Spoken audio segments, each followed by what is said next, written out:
അപ്പോൾ ഇന്നത്തെ video chicken നഗറ്റ്സും air ഫ്രയറുമാണ്. അപ്പോൾ റെഡിമെയ്ഡ് ചിക്കൻ നഗറ്റ്സ് വാങ്ങിച്ചിട്ട് അപ്പോൾ അത് എയർ ഫ്രയറിൽ വെച്ചിട്ട് എങ്ങനെ ഫ്രൈ ചെയ്തെടുക്കാമെന്നാണ് കാണിക്കുന്നത്.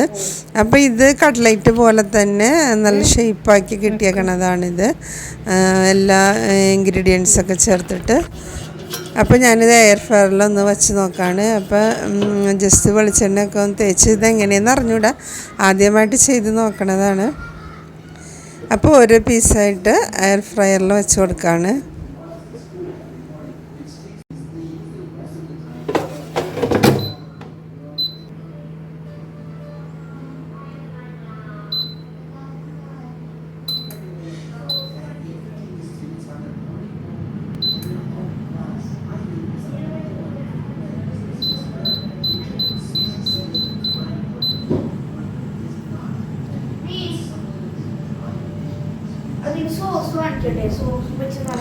ഇരുന്നൂറോ 150 ഡിഗ്രി ഏതിലും വേണമെങ്കിലും വെച്ച് കൊടുക്കാം. ടൈം അതനുസരിച്ച് നമ്മൾ അഡ്ജസ്റ്റ് ചെയ്ത്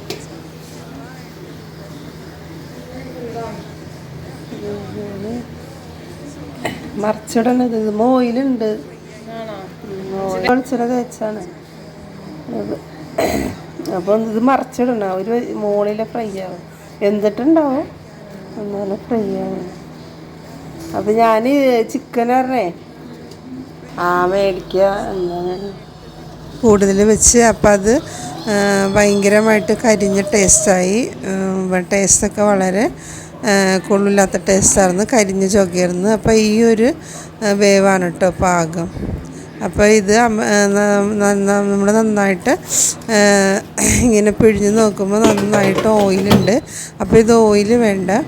അപ്പോൾ നമ്മളിത് പാക്കറ്റിൽ വാങ്ങിക്കുകയാണെങ്കിൽ അപ്പം തന്നെ ഒരു പാത്രത്തിലേക്ക് ഇട്ട് വയ്ക്കുന്നതാണ് കേട്ടോ നല്ലത്.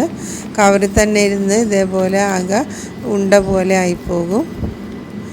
കവർ അങ്ങോട്ടും ഇങ്ങോട്ടൊക്കെ ഷെയ്ക്കായി കഴിയുമ്പോൾ ആകെ നുറുങ്ങിപ്പോകും. അപ്പോൾ ഇത് ഈ പ്ലേറ്റ് കാണുന്നത് ഞാൻ 8 മിനിറ്റിൽ കൂടുതൽ വെച്ചതാണ് കേട്ടോ. അപ്പോൾ ഒരുപാട് അത് ഹാർഡായി പോവുകയും ചെയ്ത് ടേസ്റ്റായിരുന്നു.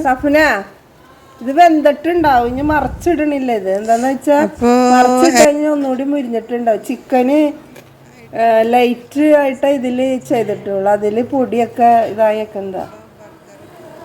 അപ്പോൾ ഒരു 10 മിനിറ്റ് ഇട്ട് കഴിഞ്ഞപ്പോൾ നന്നായിട്ട് ഫ്രൈ ചെയ്തായിട്ടുണ്ട് കേട്ടോ. അപ്പോൾ ഇതിൽ രണ്ടും തമ്മിലുള്ള വ്യത്യാസം കണ്ട. അപ്പോൾ ഇത്രയും മുരിഞ്ഞപ്പോൾ ആകെ കരിഞ്ഞ ചോക്കിയായി. ചിക്കൻ നഗറ്റ്സിൻ്റെ ടേസ്റ്റ് പോയി ഉണ്ടാകും. അപ്പോൾ നല്ല പാകത്തിന്.